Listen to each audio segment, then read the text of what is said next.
So, Alex, The Mandalorian is a show that has so many wonderful, memorable characters. I wanted to take, we're midway through our Mandalorian rewatch of the first season, basically. I wanted to take a little bit of a time to just focus on the cast of characters we've been dealing with so far. I wanted to do a couple things. One, I want to establish who we think, like, the main cast, the main crew for The Mandalorian is.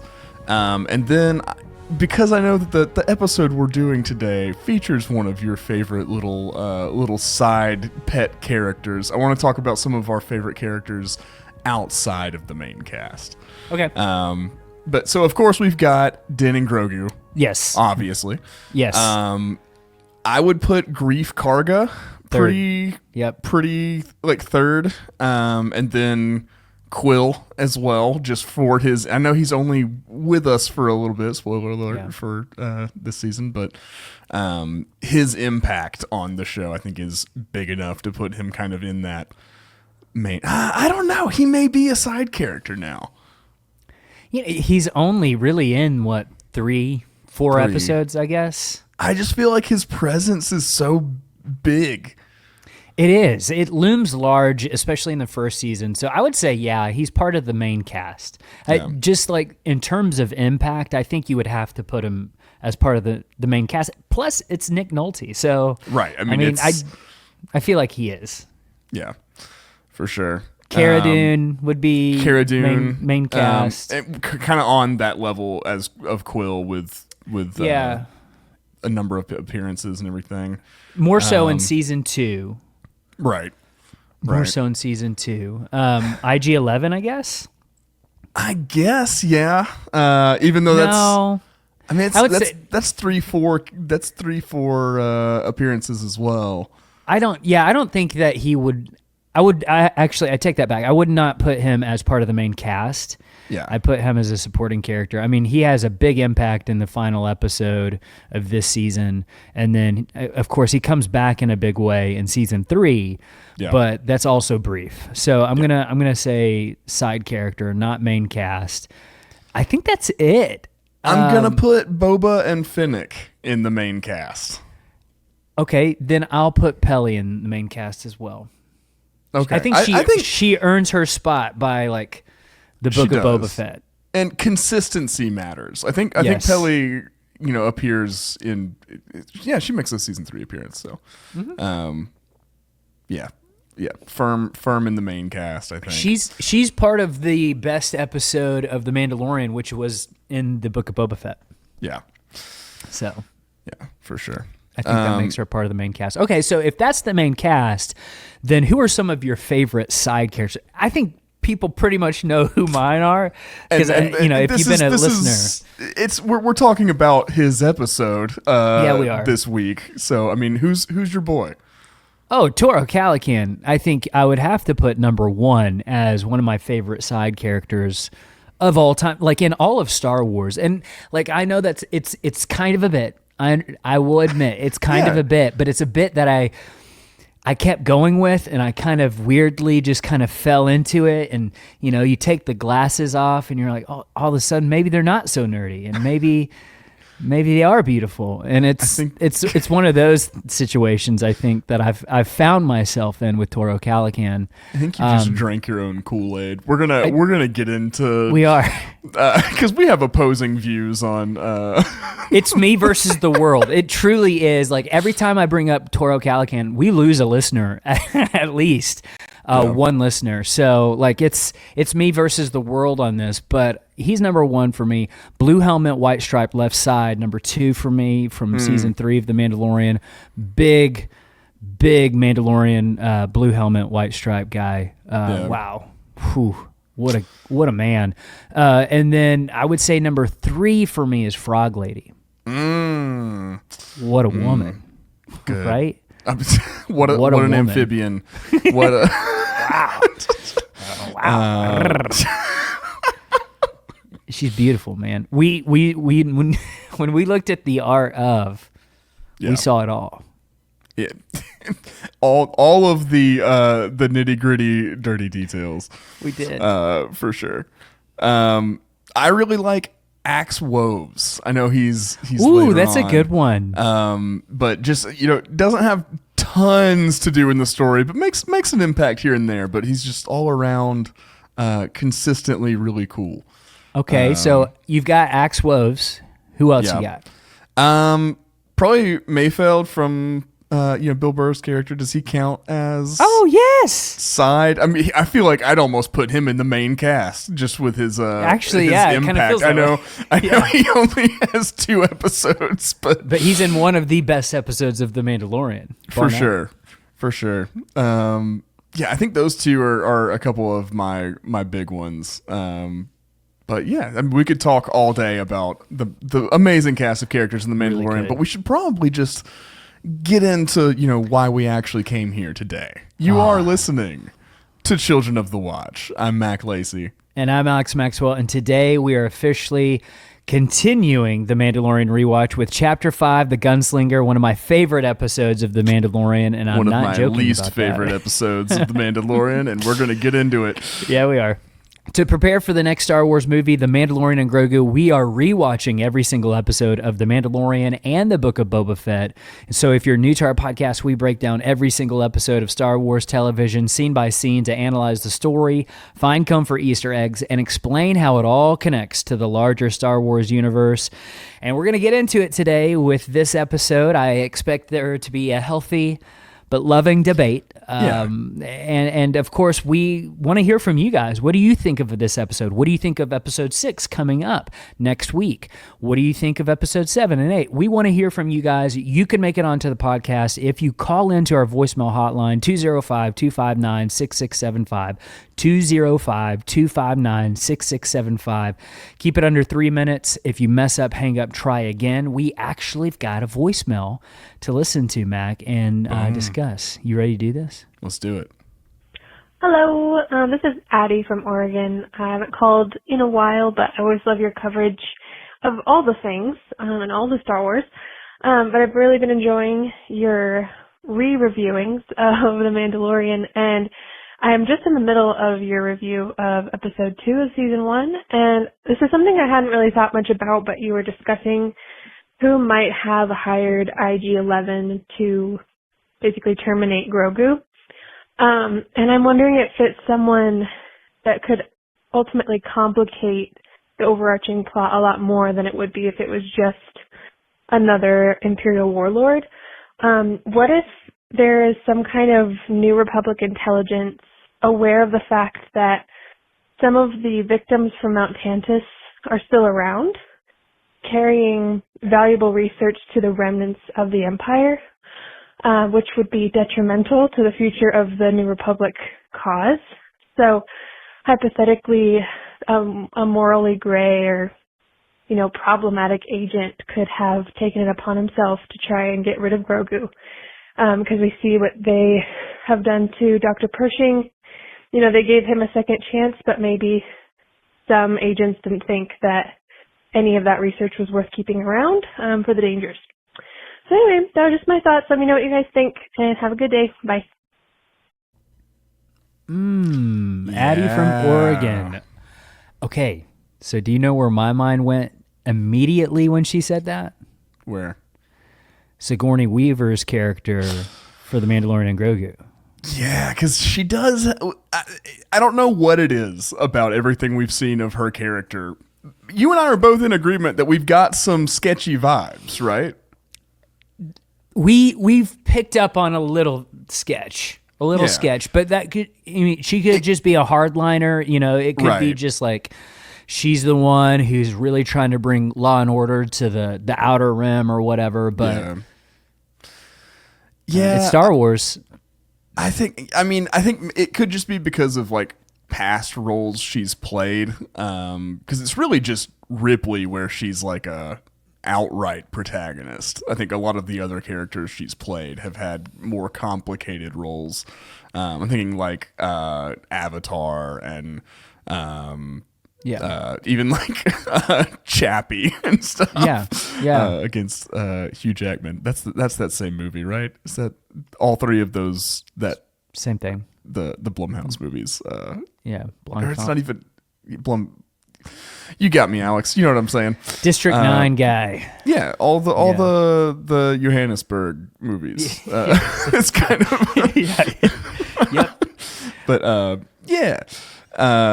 but that would be a great role for her. I could see that. It'd almost be like the New Republic was doing like an Operation Paperclip type thing, where they were like, we defeated the fascists, but maybe they were doing some stuff that we were kind of interested in, and we want to.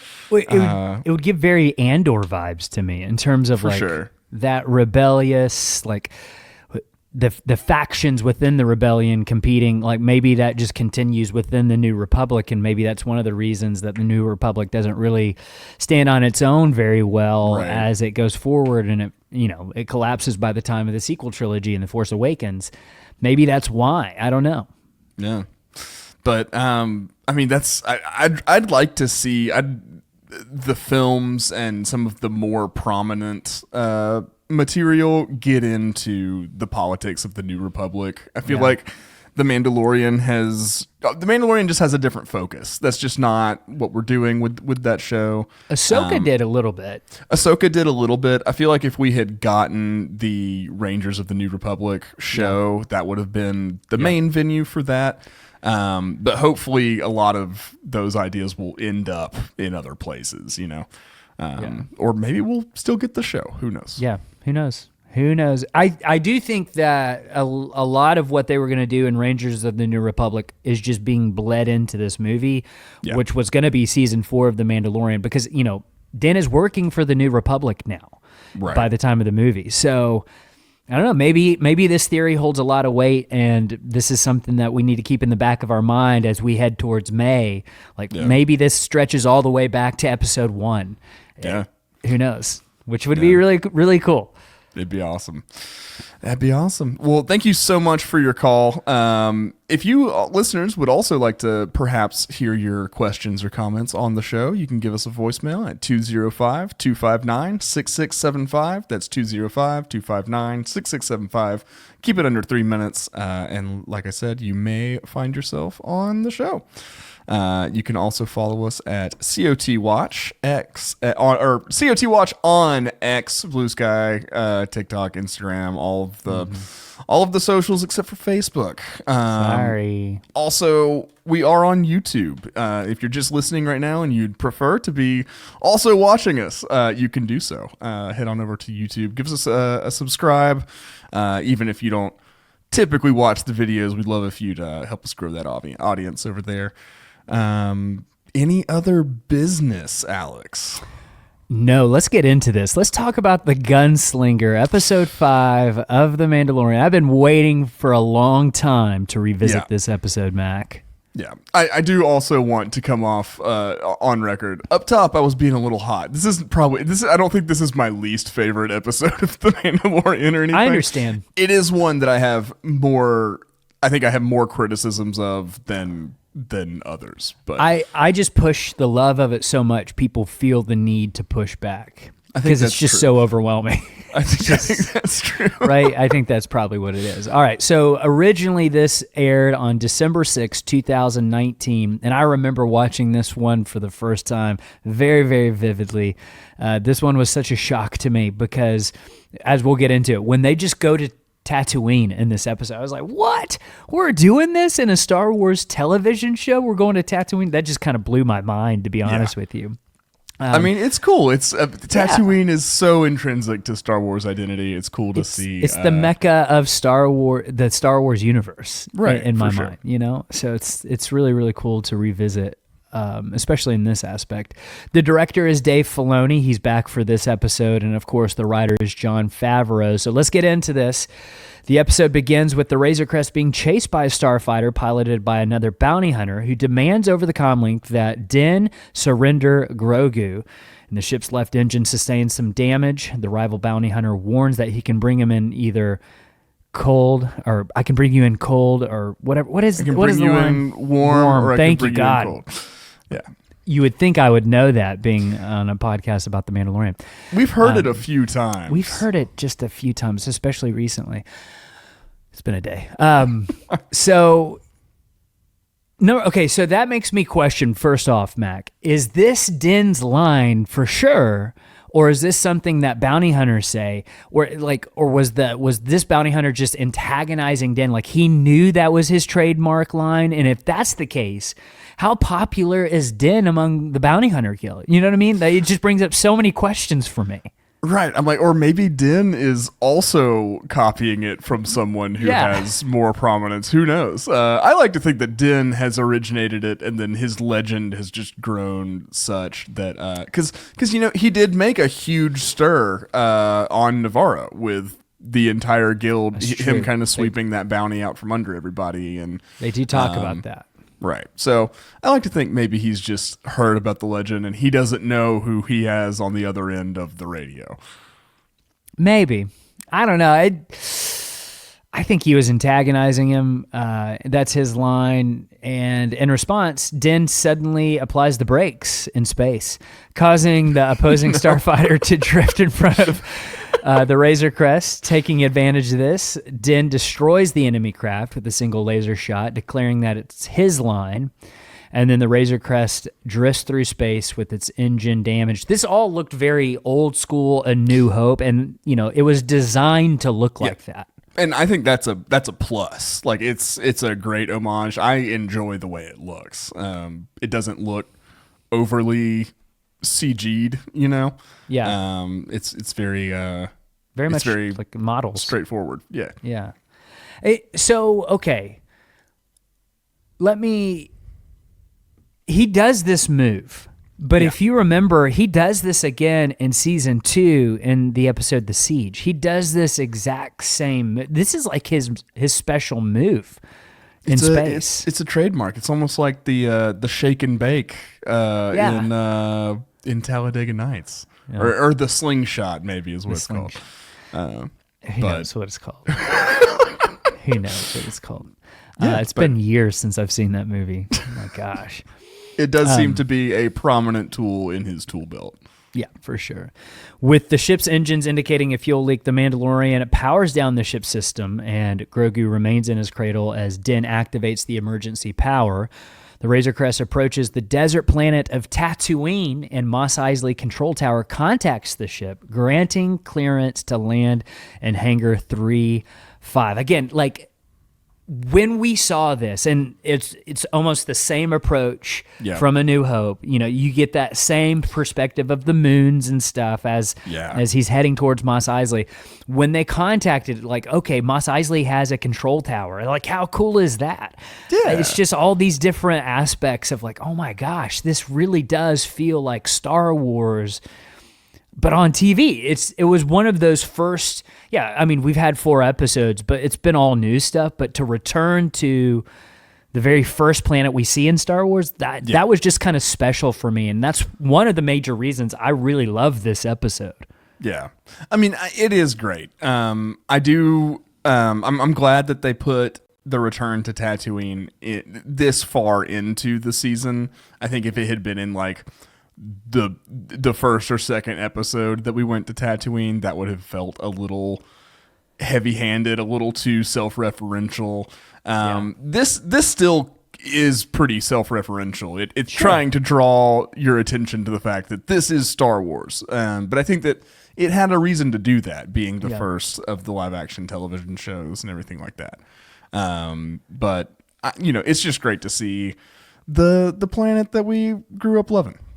Well, I think it's the opening gambit in telling Tatooine's story over the Mandoverse. Yeah. Like, what happens to Tatooine post-Empire? I think this is the first little step and first puzzle piece that we get about Tatooine. Because think about how much time we spend on it in the future. I mean, we come back to it, obviously, in the Season 2 opener, but then in a huge way in the Book of Boba Fett. So this is just something that I feel is super important, and I find super fascinating what's going on Tatooine and how it's changing and evolving post Return of the Jedi. I think that's the most interesting aspect of the Mandoverse for me. Honestly, it's just kind of seeing the aftermath of Star Wars. You know what I mean? I just think that's super cool. So Din pilots the Razor Crest into the sands of Mos Eisley and lands at a hangar bay 3-5.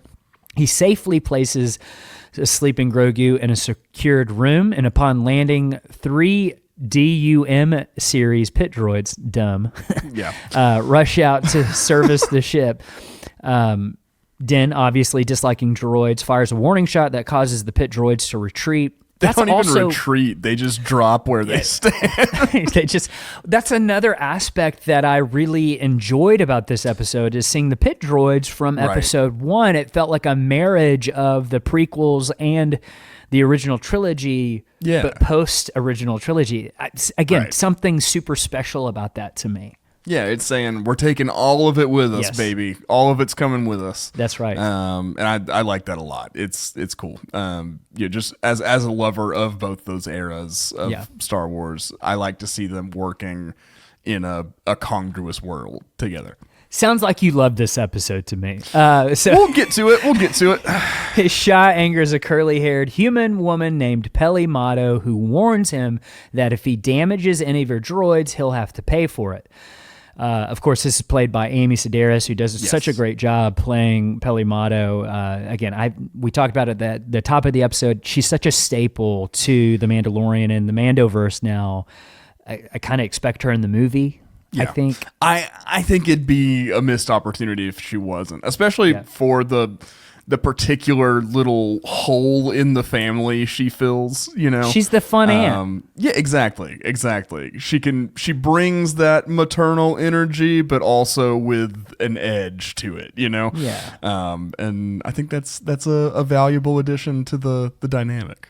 Yeah, for sure. So yeah, Din tells her simply to keep her droids away from his ship, and she questions whether that's a good idea, then examines the ship and notices significant carbon scoring on top, indicating a recent shootout. She also detects a fuel leak, and she comments that the ship is a mess and asks how he managed to land it. Din responds that he only has 500 Imperial credits.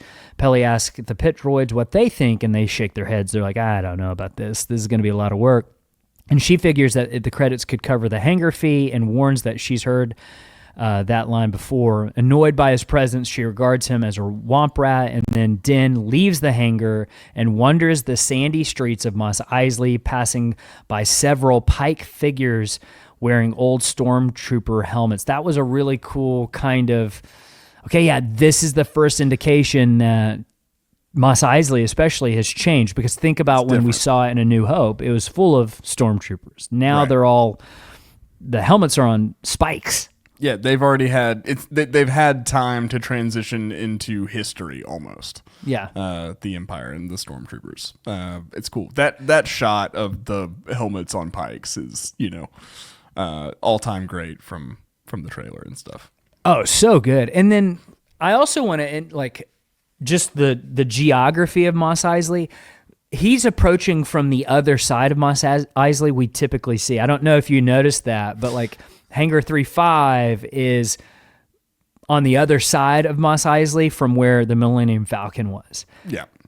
So because how you can tell is the tower in kind of the center of Mos Eisley, that big tower that you typically see. That's right. You can just tell it's on the other side of it. So I thought that was pretty cool. Yeah, for sure. Getting the you're so good. Actually, but really though, I love it. But also, I don't know, if this was just because of budget, but it seems emptier too, right? And I think that's maybe intentional.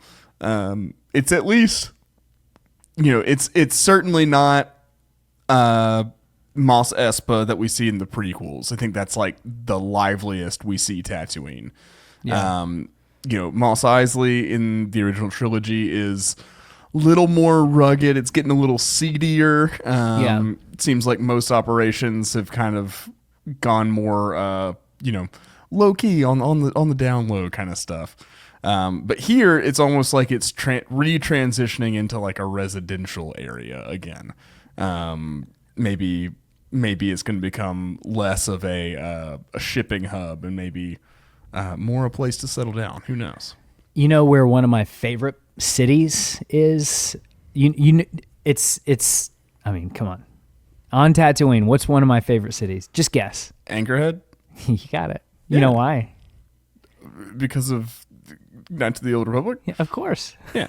I'm just putting together the usual dots here. Of course. Yeah. Like, so you get to go to Anchorhead, which they talk about in A New Hope, right? I can take you as far as Anchorhead. You get to go there in Knights of the Old Republic. Yeah. And they have swoop bike racing instead of pod racing. They do. And if you have done all the right things, you can get a wonderful red just protocol droid named HK-47. Yeah. Oh man. And he'll be a nice, pleasant, friendly companion for you. Yeah. Very pleasant. But also you kill a crate dragon the exact same way they do in the show. It like the Mandalorian needed to credit Knights of the Old Republic. Yeah. I think in that episode, it's pretty. It's the same thing. It's the same thing. So later, Peli plays a game of sabacc with her pit droids, betting 3 bolts and a motivator. They're interrupted by a cry from the ship's cargo bay. Peli raises her blaster, but finds that the passenger is Grogu, dressed in a brown coat. She approaches, lifts him into her arms, and remarks that she'll take a good look at him. She asks if the bounty hunter left them alone in that big nasty ship, and the pit droids ask in binary what the child is, and Peli admits that she doesn't know and asks for a moment. Then she asks if Grogu wants something to eat and has the pit droids fetch him a meal, preferably something with bones. Yeah. Just like, he seems like something that eats things with bones, I guess. Find him something hearty. Yeah. Peli assures that Grogu she'll care for him until the Mandalorian returns and jokes that she'll charge him extra for babysitting. Playfully, she calls him Bright Eyes. And she falls in love with Grogu immediately like we all did. Exactly like we did. Seeing the exact, the 5 stages of Grogu discovery go across Peli's face, just like they had ours, 5 episodes ago. It's fun because it never gets old either. Seeing people in the world confirm how cute they also think he is, Yeah. In a world where there's the subjectiveness of aesthetics for sentient beings is so different. The fact that we're all unified on Grogu, cute is a good thing, I think. So good. Yeah, and it's like they knew it too when they were filming. They're like, oh my gosh, it's almost taking a victory lap. Yeah, yeah. It's just, we did a good job on this. They're dancing in the end zone a little bit. Oh, a little bit. Yeah. Meanwhile, Din enters Chalmun's spaceport cantina. That's the name of the cantina in A New Hope. Chalmun's spaceport cantina. You like that? It's good. That's a good little nugget. Or Chalmun's. I don't know. Don't ruin this for me. It's a Star Wars word. Did I say it wrong? I don't know. I couldn't tell you. Did I say it wrong? Now I've got to say Chalmun. Chalmun. It could be Chalmun. Dadgummit. And I was so proud of myself too. It's a Star Wars word. You got it. No worries. What's so funny though is again, this is the evolution of what's going on Tatooine. It's empty. Number one, nobody's there. Nobody's there. It's Nobody's there. It's way quieter, and it could be like the time that we're mostly seeing, the spaceport and everything. But I don't know. Yeah, but it's now staffed by an EV series supervisor droid, and the droids are bartending the place that they weren't allowed in. Yeah, so times are changing on Tatooine. That's at least one sign of some progress. The very people who were not, I don't know if people's the right word, but the very, very consciousnesses that were not allowed to patron the bar are now operating it. It's great. Yeah. Yeah. So the cantina is filled with various aliens and even some droids, including R5D4. He's in there, which he will later join the Mandalorian on a mission. Indeed. He pretty much becomes the Mandalorian's R2. Yeah. Skippy the Jedi droid. I believe we see Dr. Mantis in the back, the praying mantis. Yeah, so just all the hits, all of the favorite Star Wars characters. Like when all the kids on the playground are lining up to be like, oh, I'm going to be this Star Wars character. All the ones that go first, like R5D4. We played on very different playgrounds. I've got to be Miss Dr. Mantis. I'm going to be Therm Scissor Punch. The Mandalorian tells the bartender droid that he's looking for work. Oh, it's a she. I'm still going to say bartender. She responds that the Bounty Hunters Guild no longer operates on Tatooine. That's also kind of like a big deal. Like, what's going on Tatooine? Yeah. Why is everyone abandoning Tatooine? Because of Cobb Vanth. And then Din replies that he isn't seeking guild work, and the droid warns that this probably won't improve his prospects. But watching nearby, sitting in Han Solo's booth, mind you, is a human man who insults the droid, calling her a tin can, and tells her to think again. This draws Din's attention. Realizing the man might be offering work, Din invites Din to sit. The man introduced himself as Toro Calican, urging Din to relax. Boo. So, I mean, he's immediately showing he's in Han's booth. He's trying to posture as this, big bad scoundrel, some big wheeler. Yes. He ain't nothing. I know. That's the point. That's the point. I think people totally overlook the fact that he does his job so well. You're supposed to hate him. You're supposed to think, you're not Han Solo. What are you doing in Han Solo's seat? You don't even look like Han Solo. You're a Han Solo wannabe. You're supposed to feel this rage inside when you see Toro Calican. And guess what? You do feel that. That means he's a great character portrayed by Jake Kavanaugh, and he does such a good job playing him because you hate him so much. That means he did his job. So, I understand that he's supposed to be, an unlikable character, and that's the point. But I do dislike him. Call me a sucker, I will believe what the show is presenting to me. That he is unlikable. Yes, he's the most unlikable, and that's why I love him, is because it's so bad it's good. You know what I'm saying? There's also a cadence to which he speaks. Hang on. Give me a second. There's a cadence in which he delivers his lines. Don't get mad at me. That is very Hayden Christensen episode 2. That it just feels at home for me in terms of this is Star Wars, baby. I don't know that comparison is helping your case. But it is, but you don't understand what I'm saying is this is so Star Wars. This feels so unique. Not unique. It feels so at home, and it feels honestly, it feels like something George Lucas directed this episode. He cast this guy. It feels so much like the prequels to me. And that's why I love it so much, is because it's post original trilogy, but it feels like the prequels. It's just a beautiful marriage. Right. Beautiful, man. It's beautiful. I just think he's annoying to listen to, and I don't like his dumb face. That's because they're doing their job. I know, but that is the job they're doing. Yes, so we agree. I think we're in agreement about what's happening, and we have two completely different opinions on that thing that's happening. It's so good.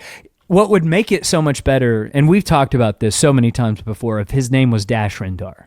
If his name was Dash Rendar. Because Dash Rendar is a cheap knockoff imitation of Han Solo, right? Yes. So making that reference would be great. And to be clear, I'm not mad at Toro being in the episode or anything. I think the writing of this kind of story, the inclusion of this kind of character is great. I just want to punch him the whole time he's on screen. Oh, man. See, for me, that would have been the dream role to play. It's something like that of man, everyone hates you so much, and that's what makes you unforgettable. You know what? He certainly is unforgettable. I'll give you that. I'll give you that. Thank you. So, okay. He's sitting there. He introduces himself as Toro Calican. Calican shows a holoprojector image of a female bounty hunter, explaining he picked her up before leaving the mid-rim. That gives us some clue about Toro Calican. I think he comes from money. I think he's someone who, and this is something that Dave Filoni's kind of hinted at in interviews about Toro, is just like, he's someone who, the way he described it was like someone who played like World War II video games without actually understanding the real impact of World War II, Yeah. So for him, he's kind of like cosplaying as a bounty hunter and doesn't really understand like the stakes at all. Someone who's like come up completely removed from that whole, like the realities and the struggles of life and stuff like that. So he can like simulate them, he can emulate them, but because he hasn't lived that, a life of any kind of like challenge or opposition, he just doesn't know what he's getting into. Yeah. He definitely doesn't know what he's getting into with hunting Fennec Shand. This is the first time we learn her name, and now that we've seen her in like the Bad Batch and like how much she's done and how she's like a well-known assassin, what an idiot Toro is. Yes, like anybody else in the galaxy would be a better target. Like you've picked the worst possible person for your first hunt. Like they cast Ming-Na Wen. It's you. Like I knew going in, it's gonna be amazing. Like her character is gonna be, too legit to quit, as they say. They say that. Yeah, she's a notorious assassin on the run since the New Republic put her employers in lockdown, and Din recognizes the name. He knows who she is, and Calican explains that intel suggests Shand is heading towards the Dune Sea and believes the job should be straightforward. Din cynically wishes him good luck and turns to leave, and Calican calls him back, and Din asks how long he's been with the guild, and Calican says, enough. Din disagrees, warning that Shand is an elite mercenary who killed for the top crime syndicates like the Hutts, and advises him that he won't survive past sunrises if he goes after her.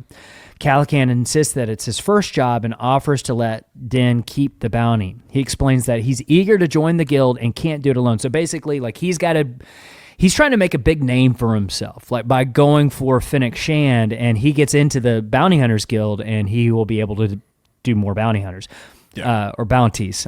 So this is like, you kind of understand why he's offering Din the money, because like he's thinking my reputation is so much more important than what that prize money would be. Yeah. I mean, again, he's an idiot. Yeah, he is. But I think what he's really after is the legitimacy of this. He's trying to prove to himself and to everyone else around him that he's not the spoiled sweet summer child that can't handle himself, even though Toro can't. That is Calican. Cal can't handle himself. Yeah. So Din tells him to meet him at Hangar 3-5 in half an hour. Like he's gonna help him out. Like he's gonna like take him under his wing and like, okay, I'll help you get your first job, whatever. I could use the money. Like he needs the money for the hangar or for his ship. So meet him in half an hour. Bring 2 speeder bikes and the tracking fob. Calican slams the fob against the wall. I gotta say, pretty smart move on Toro's part. It's not a terrible move. Smart. Because now he's making himself indispensable. Yeah. I think he does make this job a lot harder on himself by doing this. But that's he's claimed he's memorized everything, and Din reminds him of the meeting time, and Calican arrogantly asserts that Din is now stuck with him, which is one of my favorite gifts to post. Din returns to Bay 3-5 and boards the Razor Crest, only to discover that Grogu is missing from his bunk. Alarmed, he calls out, but Peli quickly tells him to wait. He questions a pit droid, which immediately folds up in fear, which is like just anytime Din's mad, like they just kind of moments later, Peli appears carrying the child, scolding him for waking the infant after she just had gotten him to sleep. Know that life. And when Din insists that she hand over Grogu, she admonishes him for leaving the little one alone and remarks that he still has much to learn about parenting. Grogu, however, takes a liking to her. Yeah. Peli, they have a very quick bond, don't they? For sure. I think Grogu can immediately kind of sense what Peli's about, and even if she's got a slightly abrasive, rougher exterior, there's a heart of absolute gold in there. And I think Grogu can kind of pick up on that right away. Absolutely. And so Peli explains that she began repairs on the fuel leak, but ran into setbacks. Refusing to use droids, the work took far longer than expected, and she gives the controls a sharp bang to coax them into working, which is, that's what you want to see. Anytime someone fixes your stuff, you just got to hit it really hard.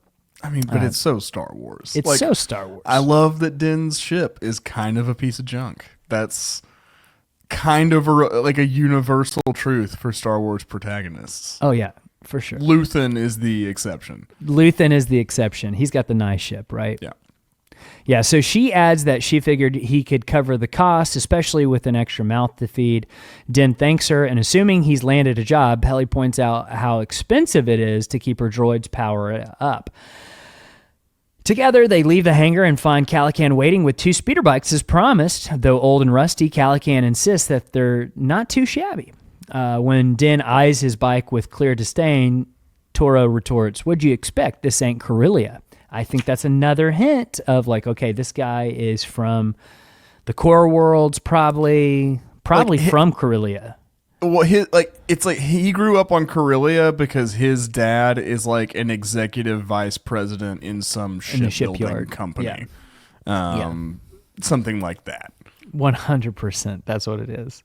Yeah, he lives a life of luxury on Corellia. Yeah. He's not coming up like Han. Not at all.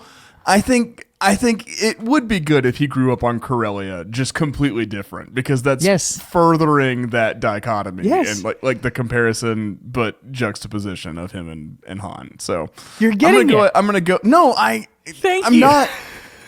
Yes, I'm not. I understand it. You keep me you're getting it. You're getting it. I'm not coming on this ride with you, Alex. I'm so You're sorry. already on it. It's like that. It's that meme of Nicolas Cage and Pedro Pascal. That's like me and you right now. Make your own kind of music. Yeah, that one from Lost, which you wouldn't understand that reference because you haven't seen it. But so he casts a glance at Peli and Grogu before he and Din mount their speeders and ride out into the Dune Sea. That little glance to Grogu was very important for this episode because he knows that Grogu is very important to Din based off of this scene. Keep that in the back of your mind. Yep. The two race across the Dune Sea, their speeder bikes kicking up trails of sand as they crest over dunes and ridges, and eventually Din slows to a halt. Toro pulls up beside him, confused, until Din gestures towards the horizon. Toro hops off his bike, raises his electro binoculars, and spots 2 banthas accompanied by Tusken raiders.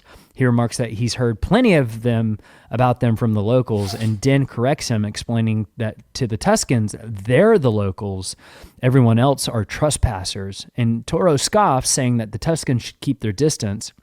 And Din smirks and dares him to go tell that to them himself. But before Toro can respond, just 2 Tuskens appear like Batman right there. And what I love about this scene, Mac, is that it tells us so much about Din. For sure. And he has a history with Tuskens. Yeah, and that's nothing you would ever expect, right? Yeah. How does this Mandalorian know Tusken sign language? How is he familiar with their customs? And that's still, we don't really have the answer to that question. We don't. But it's really interesting that both him and Boba Fett now have really particular strong relationships with the Tusken people.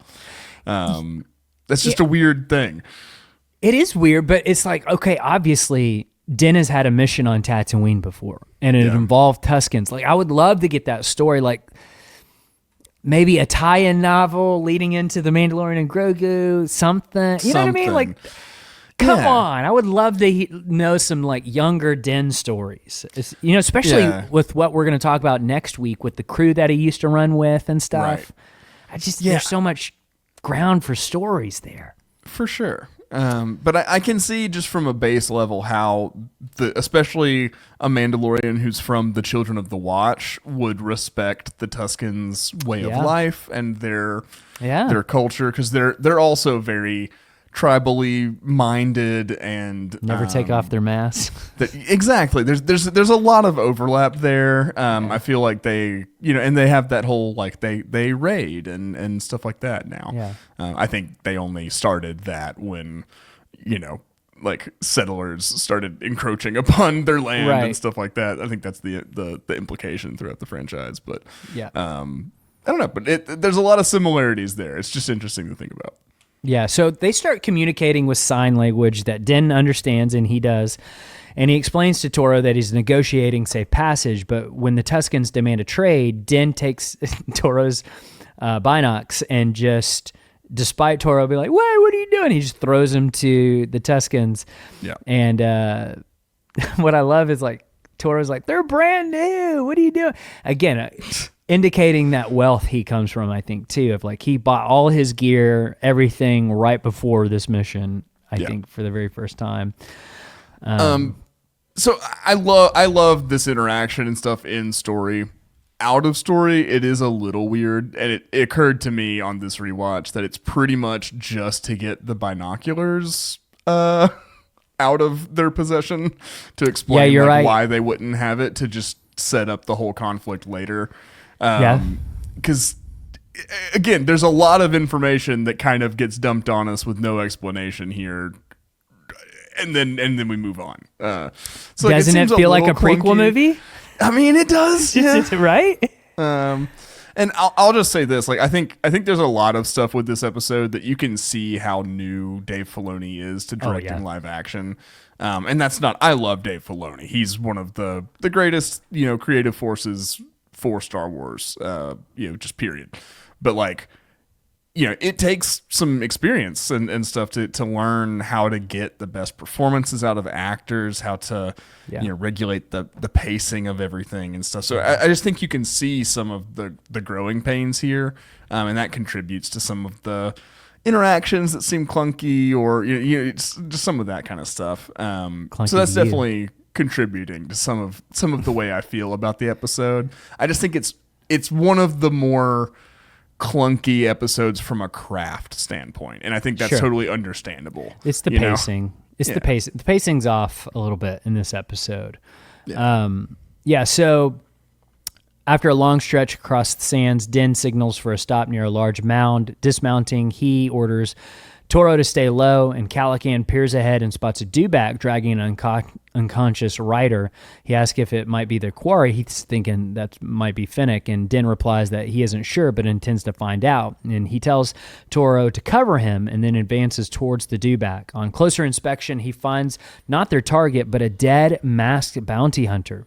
For a second, he almost looked like the pilot that was chasing him in the first, but I was like, how would that he blew up. I choose to believe, because I agree with you, I choose to believe that was a duo. Yeah. There's somebody on the same squad or whatever. Yeah, that was like Mac and Alex. And, wearing that the was same Alex, uniform, but being drugged through the sands of Tatooine on a dewback. Mac blew up in space. Alex died of dehydration in the Dune Sea. Yes. Yeah. From a distance, Toro calls out asking if she is dead, and Din replies that the body is a fellow hunter, and Toro presses him asking if he plans to keep the spoils for himself and reaches for the fallen blaster. Din instead finds a tracking fob just as the sniper shot rings out, and he shouts for Toro to get down as a bolt narrowly misses him. Sprinting back to cover, he identifies the weapon. It's an MK sniper rifle. The blast slams against his Beskar, but the armor holds. Breathing hard, he assures Toro that he's fine. Toro's a little shaken, and reminds Din that he doesn't have Beskar like he does, and demands to know what their next move is. I think this is the first time he's ever been shot at. Yeah, for sure. 100%. He's like, oh, this is what this actually feels like? Oh, no. I don't like this. Yeah. And Din asks if he saw the sniper's position. Toro confirms it came from the ridge. Calmly, the Mandalorian tells him that they'll wait until nightfall. And then when Toro objects, worried that she might slip away, Din explains that their opponent has the high ground. High ground. It's a Star Wars reference. It is. And we'll sit tight, waiting for them to make the first move. And he lies back to rest, assigning Toro the first watch, warning him to stay low. Which is great. From a distance, their target, Fennec Shand, keeps her sights trained on them, lowering her visor briefly as she observes. She's got such a cool look. It's so good. It's such a well-designed helmet. It reminds me of a lot of like medieval helmets, especially like jousting helmets. Those kind of tower-shaped, helms with the little tiny slits. But just sci-fi'd up and Star Wars'd up. I love the look, and it immediately communicates what you need to know about her. She's deadly. Her gear's banged up and stuff, so she's been around the block. She's got experience. It's just really cool. It is really cool. I love it. So that night, Calican rouses the Mandalorian with a jab, mocking him for sleeping on the guard. He's like, "You're asleep, old man." And then he tries to do like he's pulling his blaster out on him, like doing like practicing moves, which I thought was great. I love that. I love that he's doing that. Do you think that Din just he's watching the whole time? He went to sleep so he could just see what the kid would do? Is that the no? I think he actually went to sleep, but like he was awake for like him pulling out his blaster and stuff. He saw all of that, and because he asked dryly, like, "Are you finished?" Yeah. And he's like, "Oh yeah." He just puts his blaster back in. And then he lays out the plan. Calican's going to ride with full speed towards the rocks while Din provides cover. And when Calican points out that Shand could pick them off, Din produces flash charges, and he explains that they'll fire them one after another, each blast blinding Shand's scope just long enough to close the distance. With speed, coordination, and the cover of darkness, they maybe have a chance of getting to her in time. So they basically do that. They mount their speeders and they're racing towards her. And this is a really cool scene. I do like this scene of like just shooting the charges up. Yeah.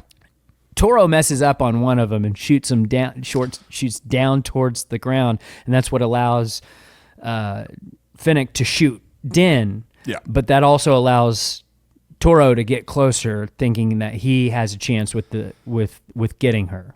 And the whole subterfuge later. Yeah. Another criticism I have of this scene, I really like that particular sequence you're talking about with the flares. I think it looks really great and stuff like that. But a lot of the sequences that are at night on the Dune Sea, Game of Thrones level underexposed, in my opinion. And it was the first time they'd really shot anything like that on the volume.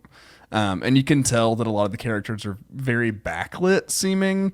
And then they didn't want to do unmotivated lighting, so they were still trying to replicate moonlight and stuff to light the characters, the faces and all that kind of stuff. And I think you just can't see a lot of this episode.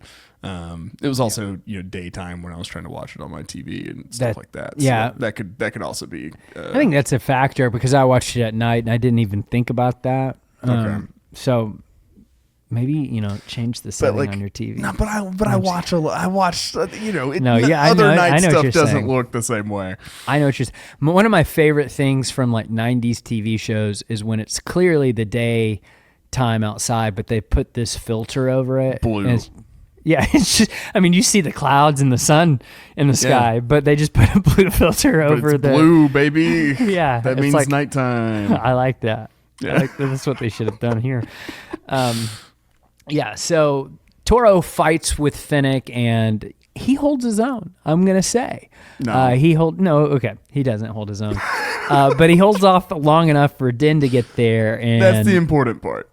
And he's got Fennec in his sights. And as they start to secure Shand, Fennec studies him and says, "It's been a long time since I've seen one of your kind," indicating that it's been a long time since people have seen Mandalorians, which is interesting.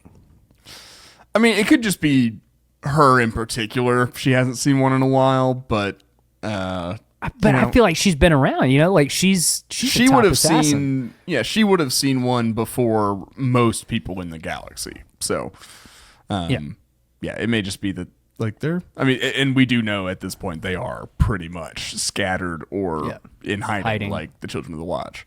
Yeah. Then with the sly edge, she asks if he's been to Navarro. Word is things didn't end well there. Toro levels his recovered blaster at her, dismissing the comment, and he tells her not to worry about Navarro. She's their bounty now. Smirking, he thanks her for being his ticket into the guild, and Shand coolly replies, "You're welcome." The two bounty hunters escort the prisoner back to the lone speeder. Finnick is smiling the whole time, reminding him that only one of them can ride.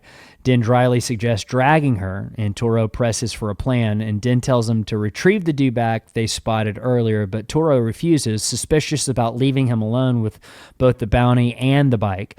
Activating his helmet sensors, Din locates the creature himself and says he'll fetch it. Before leaving, he warns Toro not to let Finnick near the bike. She's no good to them. Dead. He says the line, Mac. Says the thing. Do you think that just it's genetic? Like if you're Mandalorian at all, you just have some of these catchphrases. No, this is one of my criticisms of the episode. It's like, okay, it's a little self-referential. All right. So Toro sits astride the speeder, blaster in hand, while Finnick locks eyes with him. By dawn, Finnick breaks the silence, and she says, "It's been a while, suns are up." Toro snaps at her to shut up, and she teases that she'll still has time to make her Mos Espa rounds, offering him double her bounty if he lets her go. Toro brushes it off. He doesn't care about the money. She pivots, asking if Din plans to keep all the reward for himself, and Toro insists it's only because he lets him. Smiling, Finnick suggests that Din seems to be calling all the shots. She's playing him like a drum right here. It is watching a master work her craft. She's so formidable physically, but she also has the intellect. She can play the game. I love Finnick Shand, and Ming-Na Wen plays her so well. Yeah, and she goes on to reveal what he did on Navarro, and basically says if you're looking to make a name for yourself, why are you coming after me? He's the one that you need to get because it's the same Mandalorian that shot up Navarro. Bring him back, and the guild will welcome you with open arms. Your name will be legendary, and that's really what he wants, right? People to know the name of Toro Calican, and they do. They do. Thanks to you and the Toro Calican fans, the Toro Cala fans. All 10 of us. Yeah. Toro climbs off the speeder, intrigued but cautious. He asks how they can be sure it's him, and Shand answers, rumor has he still carries the target. Some say it's a child, and that's what kind of sparks in his brain. That is him then. She offers to help take him down, urging him to take the smarter deal for his survival. Toro looks over the horizon, hand resting on his holster. Then, with the decision made, he goes to Finnick.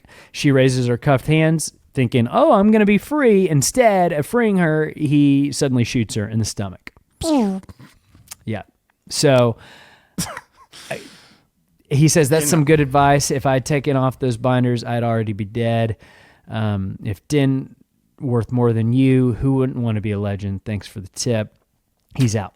Okay, so he gets on the speeder, disappears into the desert. Not long after, Din returns to the ridge and finds Finnick collapsed on the ground, motionless from her wound. There's no sign of Toro. With no other choice, he heads back towards Mos Eisley, arriving by nightfall.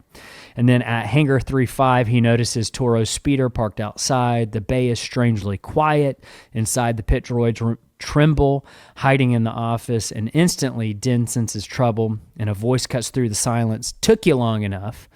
Toro steps into view, blaster leveled with Peli held hostage. In his other arm, he grips Grogu. Smug, he declares that he's calling the shots now, and he orders Din to drop his weapon and raise his hands. And then Din does the same thing that he did to Grief. Yeah. Essentially, he kind of does the little shake and bake thing. You comply for a second. Yeah. And then diversion, and then it's a again, he has his MOs. He does a lot of the same basic things. First instinct, flamethrower it. Yeah. If that doesn't work, comply for a second, but make a distraction and pew pew. Right. So then we get the tragic end of Toro Calican when Din shoots the Flash, blinds him, moves slightly to the side, shoots him. Yeah. And here's what I will say. If Fennec can survive a shot to the abdomen, I think Toro can survive this as well. I mean, Fennec gets the robo belly. She does get the robo belly. Yeah, so Toro could get one too, I guess. He could get a robo heart. Yeah. He won't, though. A man can dream. A man can dream, Mac. Just let me dream that the pit droids took him out there, had some sympathy for him, and rebuilt him. And maybe he's out there doing good. Yeah, in maybe. Tatooine. Maybe. My phone fell out of my pocket while you were saying that and made a big loud noise. Apologies. No, I didn't hear it. So he's dead now, and everyone's sad. There's a lot of mourning going on. But, worldwide, just global mourning. Yeah. So Din warns Peli to stay back, but she rushes forward and she gets Grogu. A faint sound draws her to a basket where the little one hides. Relieved, she scoops him up and soothes him, murmuring that the blaster fire must have been awfully loud for his big ears. Gently, she hands Grogu back to Din, reminding him to take better care of him. Looking around at the aftermath, Peli asks if he even got paid for the trouble. With a sigh, she assumes not. Instead, Din hands her Calican's credits. Surprised but pleased, she takes them and orders the pit droids to haul Calican's body to Beggar's Canyon for disposal, where maybe he survived. And again, he hadn't had a job yet, but he has all that money. He's got a lot of money. So as they drag the corpse away, the Mandalorian boards the Razor Crest with Grogu, engines flare, and the ship lifts off into the starry night, leaving Tatooine behind. But then we get a little teaser at the end, Mac. Yeah. We get a teaser. We get a shadowy figure come and bend down next to Fennec, and that's about it. So when this scene first happened, did you think this was Boba Fett? I thought it could have been a large number of people. I think we had Boba Fett in the running pretty much originally, but I think either Cobb Vanth, I think he was kind of on my mind, but Cad Bane. Really? I think so. So is Cad Bane? Cad Bane was I think back in the day, if I'm not mistaken, I was pretty hard on the Cad Bane train for this figure. Interesting. Which it's fun that we did eventually get Cad Bane, just not in this show. And so, but also I think it's interesting too that maybe that's the purpose of why they included that line in the show of "He's no good to me dead," is because it was kind of a little hint at an indication Boba Fett to get just getting everybody's mind focused on Boba.